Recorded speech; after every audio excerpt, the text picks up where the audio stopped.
Hey there guys, I'm Crowe, the traveling scientist, and today we're going to be looking at the ketogenic diet. How does eating fat help you lose weight, and is it healthy?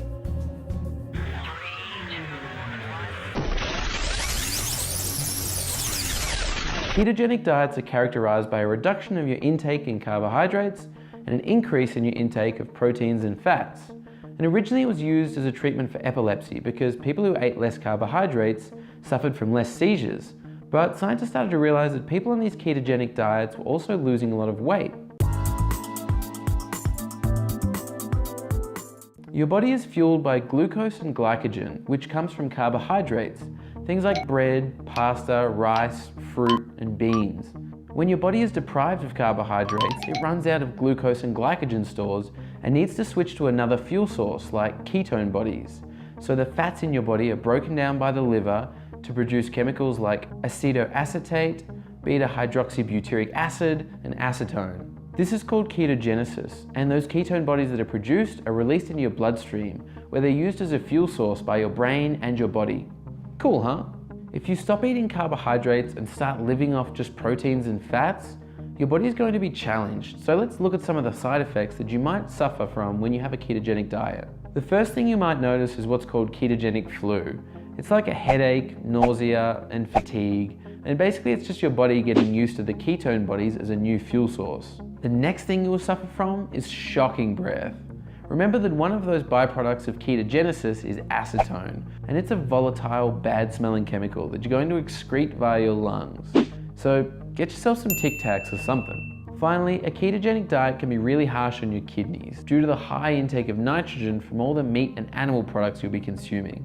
And this can lead to kidney stones, which is not fun, so just be aware of that. But the ketogenic diet isn't all bad, and let's look at some of the beneficial effects. Firstly, the ketogenic diet has been shown to cause rapid weight loss. If your body is burning fat to produce energy all the time, you're going to lose fat. Makes sense, right? Also, ketone bodies provide more energy per gram than glucose does for your brain, so you might feel more active and energetic on a ketogenic diet.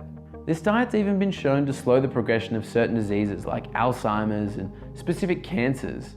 And finally, and this one really amazes me, if your diet mainly consists of protein and fat, this can actually improve your cholesterol and reduce insulin production. So it's actually really good for your cardiovascular system, especially your heart. So the ketogenic diet is controversial. It's drastically different from your average diet, and it seems like it should be really unhealthy. But a lot of studies have proven that there's several benefits to cutting carbohydrates and increasing our intake of proteins and fats. I guess the important thing to consider when you're thinking about trying a ketogenic diet is it sustainable? Maintaining such a diet can be really expensive. Eating a lot of animal products can be really harsh on your wallet and on the environment, so that's something to consider. And if you're thinking about trying the ketogenic diet, then it would be really important to talk to your doctor or a dietitian to get some health and safety advice beforehand. Anyway, that's all for today, guys. Thank you so much for watching. If you learned something today, click the like button down below, and let me know what you think about the ketogenic diet in the comments section down below. Finally, next week's video is going to be about something completely different, a vegan diet. Is it healthy for your body, and is it healthy for the environment?